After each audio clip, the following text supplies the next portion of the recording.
Agora, Jesus é em meio de uma multidão dessa, conturbada.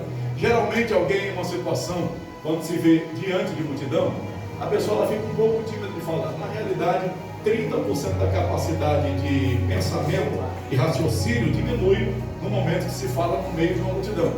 Qualquer ser humano é assim. No meio de uma multidão, 30% da sua capacidade de raciocínio, ela diminui. É claro que sabemos que tem aqueles que ficam nervosos e caem bem mais. Que isso, diminuem bem mais que isso.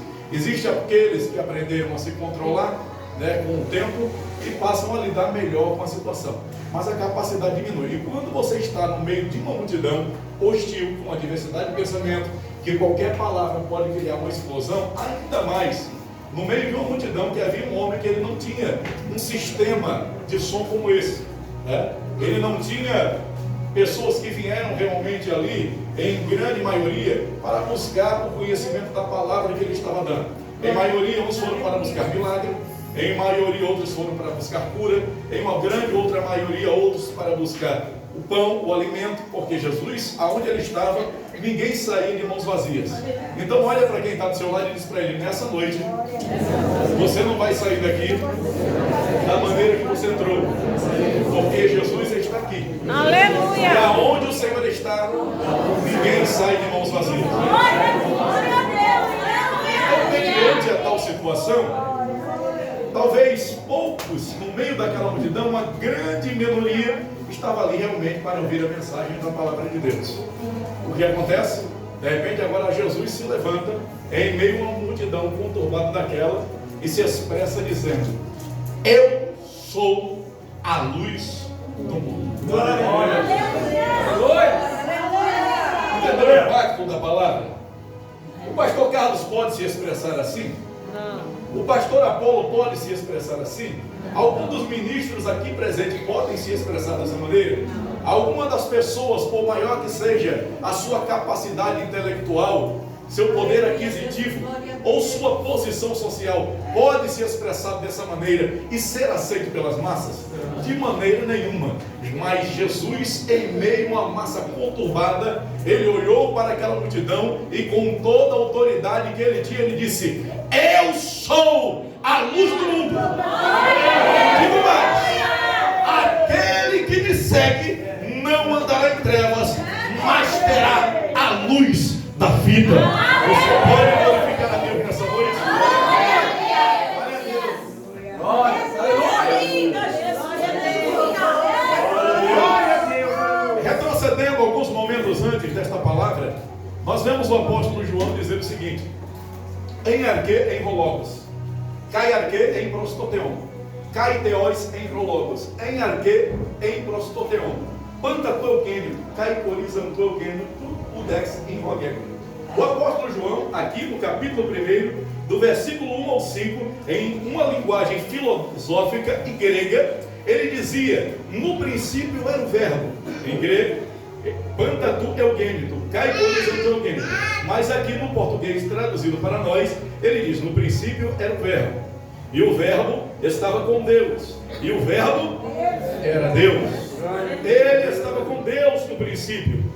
Todas as coisas foram feitas por ele, e sem ele nada do que foi feito se fez. Pantatu eugênito, kai corizanto eugênito. Nele estava a luz, e a luz era a vida para todos os homens. Preste bem atenção nisso, irmãos. No princípio era o verbo. A palavra de Deus está falando que o apóstolo João, agora poeticamente, filosoficamente, ele apresenta Jesus como aquele que estava no princípio criando todas as coisas. Ele não era a palavra que sai da boca de Deus, não. Ele era o Deus que expressava a palavra. Ele estava com a palavra no princípio, ou seja, ele tinha o poder do verbo.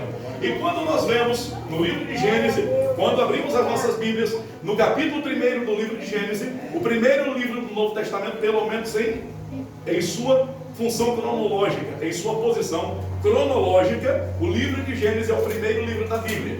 Mas o primeiro livro escrito da Bíblia, o primeiro livro a ser escrito da Bíblia foi o livro de Jó. Foi escrito antes do livro de Gênesis. Mas o livro de Gênesis, ele está em ordem cronológica, por falar da criação e por falar do princípio, como o primeiro livro da Bíblia. Louvado seja o nome de Jesus. O primeiro livro do Novo Testamento, o apóstolo João, ele expressa mostrando quem ele estava com a palavra da criação. E quando nós falamos de luz, não podemos deixar de voltar ao livro de Gênesis. Gênesis capítulo 1, do livro de Gênesis capítulo 1, a palavra de Deus, do versículo 1 ao versículo 5. A palavra de Deus começa a mostrar que no princípio criou Deus os céus e a terra. Bereshit bara Elohim et hashamai, vaet haraet, tohu, vavor, verofer, opidei, terrom, verua Elohim maharafet, opidei ramai, iahor, vai iahor. O que a palavra de Deus fala no livro de Gênesis? No princípio criou Deus os céus e a terra. E quem era o Deus que estava criando os céus e a terra? Aquele que João expressa como verbo. A palavra agora se manifesta como? Que haja luz. A primeira palavra de ação, porque o verbo é a palavra de ação. Aquilo que indica ação é a palavra do verbo. O que eu quero trazer para os irmãos? Quando Jesus se apresenta como a luz do mundo, ele está falando de um outro tipo de luz. A luz que Gênesis está falando, quando Deus diz que haja luz, Deus está criando a dimensão física. Quando Deus ele passa a dizer que haja luz, houve explosão. Porque para haver luz, então há necessidade de explosão. Se você acende um fósforo, há explosão. Se você acende uma luz, embora uma lâmpada, embora você não escute, mas existe ali uma explosão acontecendo, uma reação química. Ou seja, Deus começa para criar o mundo uma reação de destruição e reconstrução. Destruição e reconstrução. Havia ali algo que foi destruído na dimensão física para se criar agora um mundo para a existência do homem. Do capítulo 1, do versículo 1 ao 5, nós vemos Deus começar a criação. E ele começa criando a luz. Do capítulo 1, do versículo 6 ao versículo 8, Deus agora começa a criar o firmamento. Do capítulo 1, do versículo 9 ao versículo 13, Deus começa agora a criar um momento em que havia separação entre mar e terra. Do capítulo 14 ao capítulo 19, agora Deus cria sol e lua. Aí presta bem atenção. A palavra de Deus diz que Deus havia criado luz. No versículo 3, sim ou não? No versículo 3 do livro de Gênesis, está pouco retorno aqui. Se puder ajudar, eu agradeço. No capítulo 3 do livro de Gênesis, Deus criou o que, igreja? Céu e a terra. Capítulo 1, versículo 3, Deus criou luz. Deus criou Luz. Quando Deus ele cria a luz, agora, ali no verso 14, Deus novamente cria agora sol e lua, as estrelas, para servir de períodos de horas, de meses, de indicação de anos, de tudo isso aí. Mas quando é que Deus cria a luz? Ali no princípio, no versículo 3, e agora a luz que nós conhecemos está no versículo 14. E agora, o interessante de tudo, pastores, ministros que estão aqui, igreja de Deus, é que mesmo antes de ser criado sol, lua e estrelas para dar um período de 24 horas, havia tarde e manhã. E como pode haver tarde e manhã se o sistema que nós conhecemos como sol e lua não existia? Ação de destruição e de recriação. Quando Jesus diz eu sou a luz do mundo, ele está falando de uma luz absoluta. Ele está falando de uma luz por completa, desde a criação até a inspiração.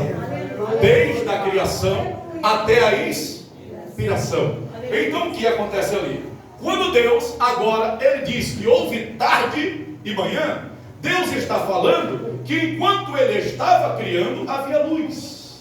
Havia criação. A criação de Deus indicava a ação de pensamento.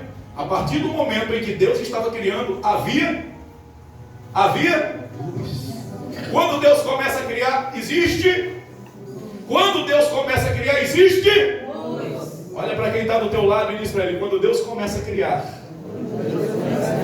existe luz. Aleluia, Deus. Ação no projeto, na criação de Deus.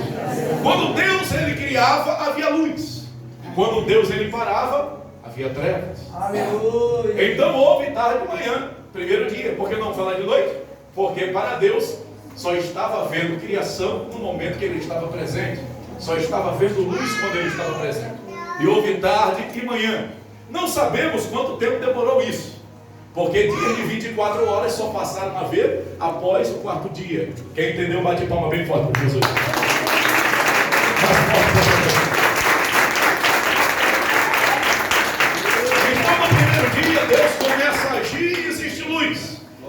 para de agir e nada mais acontece. No versículo 6, Deus começa novamente a agir. Agora eu vou fazer um firmamento, então a luz, a desejo, a criação. E Deus começa a agir. E ali havia luz, porque Deus estava criando. E Deus é luz, e aonde Ele está presente, a luz da sua criação está. Então Deus cria o firmamento. No terceiro dia, agora Deus vai e faz separação entre mar e terra. E ao terceiro dia, não se sabe quanto tempo durou isso, mas uma coisa eu tenho certeza: quando Deus disse assim, vamos fazer agora, eu vou fazer agora o sol, eu vou fazer a lua, vou fazer as estrelas, e vão servir para contar dias, meses, estações, tempos e horário de 24 horas.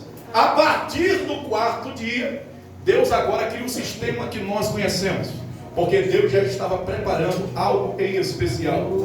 Deus já estava preparando a coroa da criação, um meio ambiente para que ali houvesse a coroa da criação.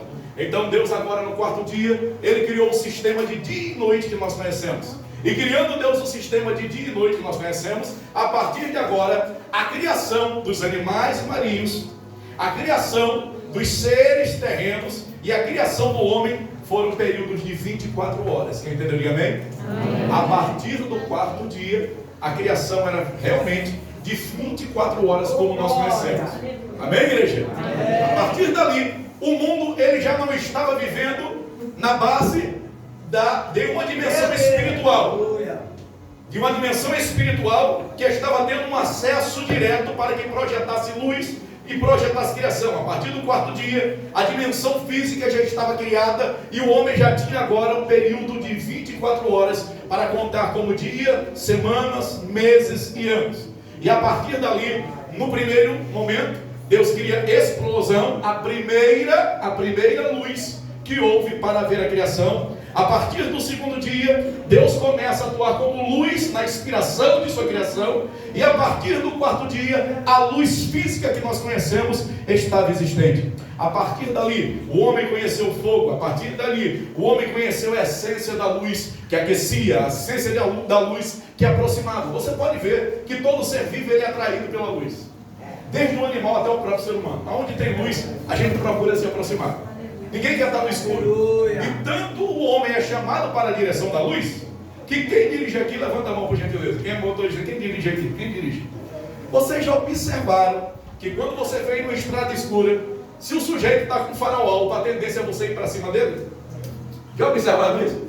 Se ele tiver com farol alto na sua frente, a tendência é você sempre dar uma labirintinho para cair para o lado dele. Já perceberam isso? Por mais que você se controle, mas fica chamando para o lado dele, porque a luz atrai. A luz, ela chama. A luz, ela aproxima. E é por isso que nós estamos aqui nesta noite. Porque aqui nesta noite tem luz. Olha para quem está do teu lado e pergunta para ele: está sentindo a presença da luz aqui nesta noite? Só quem está sentindo a presença dele, levanta a tua mão e glorifica Deus. Agora, já temos a luz da criação com a explosão. Já temos a luz da manifestação divina de Deus através do verbo criando e do seu pensamento que indicava uma luz de criação na ação de Deus. E já temos a luz de 24 horas, a luz orgânica. Agora, os homens pecaram. Todos estavam destituídos da presença de Deus. E a humanidade estava em trevas. Mas Deus, como não se conforma com isso, agora Ele traz a luz da inspiração. Ele pega homens como Abraão, Ele pega homens como Jó, como Moisés e como os profetas, e agora dá a luz da inspiração, para que os homens não andassem mais em trevas e pudessem encontrar o caminho da salvação, o caminho da verdade, o caminho da justiça. E aí Deus agora traz a luz da inspiração, e Moisés traz os mandamentos, Moisés traz a lei. Agora os profetas trazem a palavra de Deus e revelam ao mundo que está em trevas a revelação da vontade de Deus através da inspiração dada aos profetas no Antigo Testamento. Quantos podem glorificar a Deus por essa inspiração? Levante a sua mão e adore esse Deus.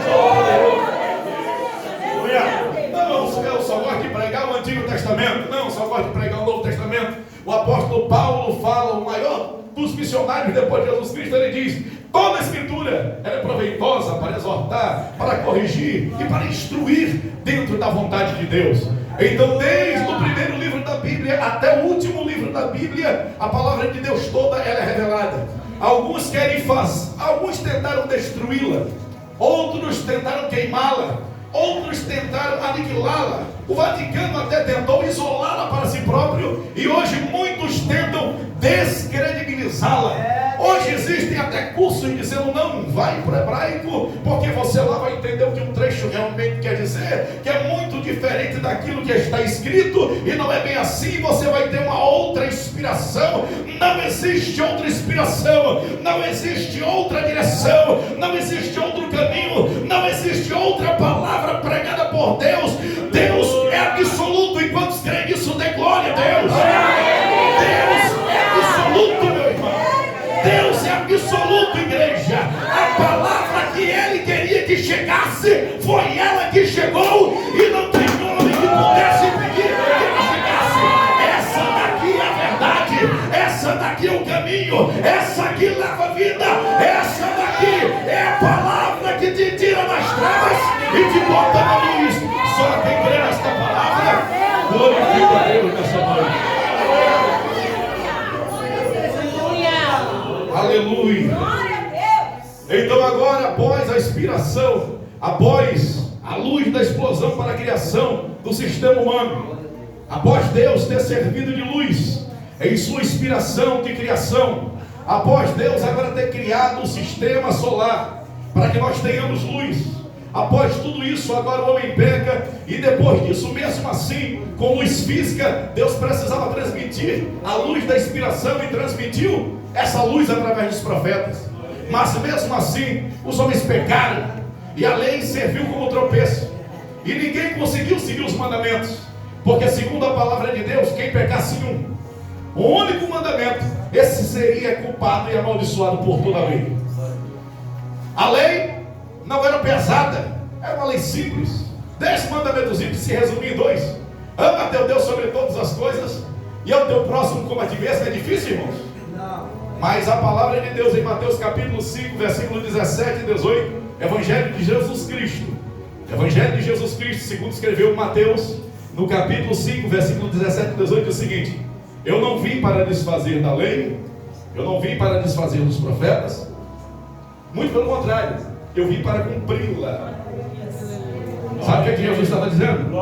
Vocês não foram capazes, vocês não conseguiram cumprir 10 mandamentozinhos, que se resume em 2. Vocês foram incompetentes, e por isso todos estão debaixo da maldição da lei. Mas eu vim para Aleluia. Eita Jesus. Falar que vem lá no Nordeste, eita cabra macho. Vocês não fizeram não, mas eu vim, e eu vou fazer, porque eu sou a luz do mundo. Glória a Deus. A banca, cano, vassoura, mano. Quer estar debaixo dessa luz, esteja debaixo dessa palavra. João capítulo 5, versículo 39. Quer me conhecer? Examine as escrituras, porque elas levam o homem para a salvação, e são elas que de mim testificam. Jesus, ele vem constantemente dando a direção. Aí agora, depois do livro de Gênesis, no hebraico, Deus ali usa, por quê? No Antigo Testamento Deus usava o hebraico, né? 2 línguas diferentes, e no Novo Testamento usou o grego. É um segredo nisso aí, né? Bereshit, Bará, Elohim, de Rachamai. Aí vem em arque, em vologos, né? Hebraico, agora grego. Por que isso? Porque o hebraico era um idioma sagrado, era um idioma separado. Só quem conhecia o segredo do hebraico eram os hebreus. Era um idioma separado para que não houvesse palavras profanas, para que Deus falasse para o seu povo, ficasse guardado só para eles. Tanto é que o nome de Deus só era pronunciado uma vez no ano, porque estava debaixo de maldição quem andasse pronunciando o nome de Deus, não é isso? Então o que acontece? Só era pronunciado o nome de Deus uma vez no ano pelo sacerdote lá dentro do templo. para que não pronunciasse o nome de Deus em vão. Então, o hebraico era um idioma sagrado e separado só para o povo de Deus. Agora, capítulo 1, versículo 1 do mesmo evangelho de Jesus Cristo, segundo escreveu São João, a palavra de Deus diz o quê? Capítulo 1, versículo 11 e versículo 12. Ele veio para os que eram seus, mas os seus não receberam. Mas a todos o quanto receberam, Ele deu-lhes o poder de serem feitos. Ele deu-lhes o poder de serem feitos filhos de Deus. Não existe outra solução, não existe outra direção, não existe outro caminho. A única forma de ser filho de Deus é levantar a mão e aceitar Jesus andando dentro do seu. Não adianta pagar penitência, não adianta dobrar de joelho e subir 366 ou não sei quantos degraus lá de não sei de onde, não adianta. A única solução para a salvação é aceitar Jesus e andar dentro desta palavra. Aí o que acontece? Como os judeus menosprezaram, desprezaram e levaram Jesus até a morte, o que Jesus faz? Ele agora usa o grego, que é um idioma como o inglês atual que todo mundo conhece. Qualquer um aqui vai saber pelo menos uma ou outra palavra do inglês. Ou seja, o hebraico e o grego já era um idioma acessível. O grego já era um idioma acessível. Por quê? Era um idioma comercial. Quem queria comercializar, quem queria negociar, quem queria ir para outro país tinha que conhecer o grego. Então, através do grego, o Senhor, Ele usou esse idioma para que não mais ficasse trancafiado entre os judeus, mas para que ficasse agora o quê? Exposto à palavra de Deus. Para que ela fosse exposta e anunciada. Para que agora os judeus que abriram mão da lei, agora fosse entregue a palavra da luz, do esclarecimento. Talvez alguém diga assim: que luz é essa? Que negócio é esse de luz? É tanta luz para cá, tanta... Que luz é essa? Vou explicar que luz é essa. Antes do Novo Testamento, como a palavra de Deus era isolada ali para os judeus, o mundo não conhecia o amor, o mundo não conhecia a misericórdia. Os povos bárbaros, os povos vikings, eles tinham leis que eram deles e dos deuses deles. Eles matavam seus filhos, ofereciam sacrifícios humanos, sentindo orgulho disso aí. E tinha mais: quanto mais cruéis eles fossem com a guerra, quanto mais eles fossem ferozes, matassem, eles tinham conhecimento que iriam para o Valhalla, né? Um lugar ali onde tinha bebida, prostituição. E eles, quando entravam numa guerra, eles matavam, escortavam. E quanto mais cruéis eles fossem, mais eles tinham direito de entrar nesse lugar, desde que na hora de sua morte ele morresse com a arma que ele lutou em guerra colada do seu lado. Está vendo isso aí? Ou seja, irmãos, antes de Jesus, o mundo estava em trevas, a tortura, um simples roubo. O indivíduo era colocado em cima de uma cruz e martirizado. Outros pegavam instrumentos de tortura e jogavam da boca para rasgar os intestinos e sair pelo outro lado. Outros instrumentos de tortura terríveis e piores do que esse, para homens e mulheres e crianças, porque o mundo estava em trevas. Mas no dia em que Jesus subiu naquela cruz, ele antes daquele momento, ele disse: prestai atenção nisso, eu sou a luz do mundo, e aquele que andar na minha direção, e aquele que seguir o que eu digo, não andará mais em trevas. Os deuses não vão mais vos enganar, as feitiçarias não vão mais vos enganar. Sabe o que acontece? Quando Jesus está naquela cruz, presta atenção, o único ser vivo, o único ser vivo que libera água e sangue quando é ferido é a mãe no ato parturiente. Quando Jesus está lá naquela cruz, no capítulo 19, versículo 30 do Evangelho de Jesus Cristo, segundo escreveu São João, e ele diz: Pai, consumada está a tua obra, recebe o meu espírito. Ele entrega o seu espírito a Deus. Naquele momento, o soldado, para saber se ele realmente estava morto, o fere do lado. Naquele momento, o soldado fere, atinge o pericárdio e jorra água. O soldado fere mais um pouco, atinge o coração e jorra sangue. Água e sangue como uma mulher no ato parturiente. Sabe o que significa? Naquela hora, a luz do mundo estava dando luz à igreja. Naquela hora estava nascendo a igreja.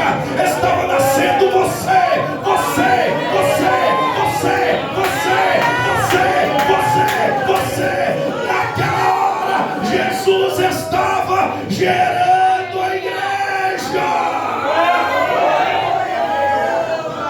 Hoje você está aqui por causa do brado do Mestre na cruz.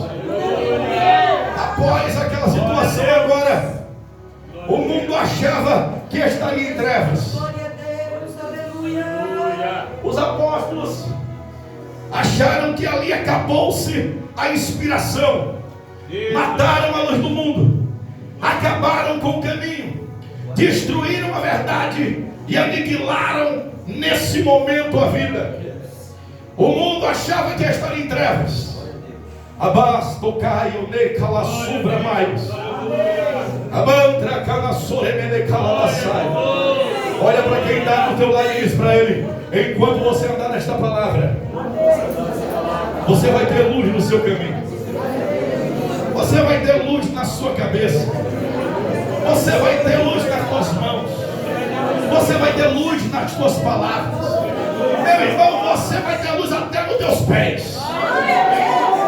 Que é isso, pastor? Que história é essa? Eu estou mentindo? Não. Quem foi que disse isso?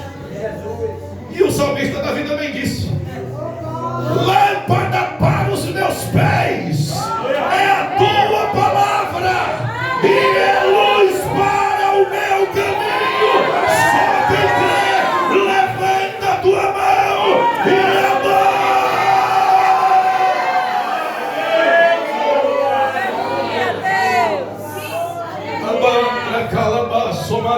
Fica de pé, igreja.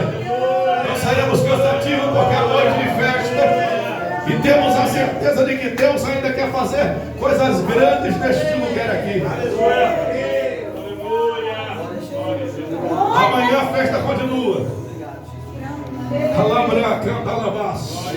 Amanhã vai ser lá no sítio da nossa irmã Zalita dirigindo esse trabalho. Hoje foi só, como é que se chama aquele pratinho que se dá na introdução, pratinho de abertura? Aperitivo. Como é que é? Aperitivo. O aperitivo da abertura. O bom mesmo é amanhã. Mas olha para quem está do teu lado e ainda diz para ele assim: mas ainda hoje você vai sair daqui com uma coisa especial. Porque aonde Jesus está, ninguém sai de mãos vazias. Jesus, após sacrificar a sua vida naquela cruz, capítulo 4, versículo 8, 9 e 10 do livro de Efésios. Alá, feche seus olhos. Aumenta mais um pouquinho. Ele subiu. E se ele subiu, por que não dizer que ele desceu? Ele descendo, tomou o cativeiro e entregou todos os homens. Jesus desceu. Após 3 dias de morto, quebrou os portões do inferno. Aleluia! Tomou as chaves do inferno de Satã. Libertou as almas cativas. E no terceiro dia ele derrotou a morte. E segundo a palavra de Deus, Deus lhe deu um nome que é acima de todo nome. Deus lhe deu um nome que é acima de todo nome. Deus lhe deu um nome que é acima de todo nome. Sabe por que Jesus tem um nome que está acima de todo nome? Feche teus olhos aí e entenda. Olha porque Jesus tem um nome que está acima de todo nome. Abas, Tacaio, Debra, Mas. Se você for na França, você vai chegar no túmulo de Allan Kardec, o pai do Espiritismo, e vai ver escrito na tumba de Allan Kardec: aqui jaz os restos mortais de Hipólite. Se vocês forem Amantra calabra sobre a malabas, lá aonde está na Arábia, na pedra de Meca, você vai ver aonde está o túmulo de Maomé. Escrito: aqui está os restos mortais de Hipólito, Léo, Denizar de Rivail, o conhecido Maomé, seguido pelos muçulmanos. Se você vai até o Japão, na realidade na área da China, você vai encontrar ali os restos mortais, aonde está a tumba de Buda, dizendo: aqui jaz os restos mortais de Buda, porque Buda morreu, Allan Kardec morreu, Maomé morreu, Knox morreu, Hitler morreu, mas se você for onde está a tumba de Jesus, você vai ver em 3 idiomas escrito, nos 4 principais idiomas, e no inglês está escrito: His hand, not his head, decalce his hand, ou seja, ele não está aqui, porque ele morreu, mas no terceiro dia ele ressuscitou. Ele ressuscitou, ele ressuscitou, ele ressuscitou, ele ressuscitou. Só quem crê nisso, levante a tua mão e adore.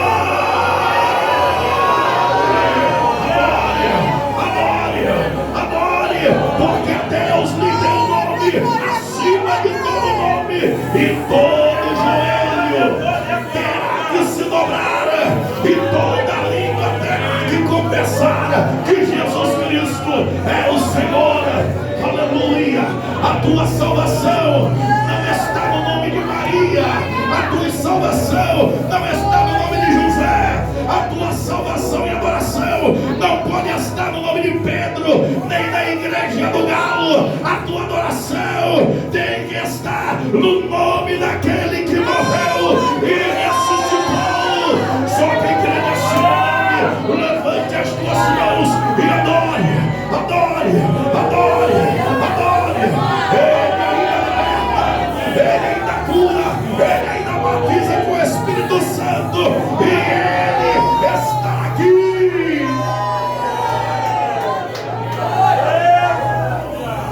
Você sabe, olha para mim, igreja, você sabe por que hoje, por pior que seja o crime do homem, ele não pode ser torturado, ele não pode ser espancado. Você sabe por que existem os direitos humanos hoje?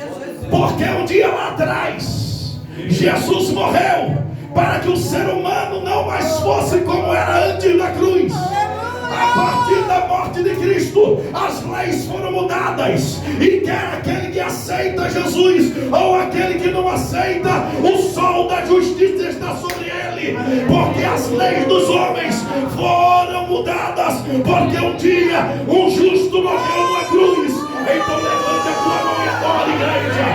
Quando Jesus ele diz Deus, quando Jesus ele diz Deus, ele é bom, Deus ele é bom, presta atenção, Deus ele é bom. Sabe por quê? Porque ele faz o sol cair sobre o justo e sobre o injusto. Sabe o que Jesus estava dizendo?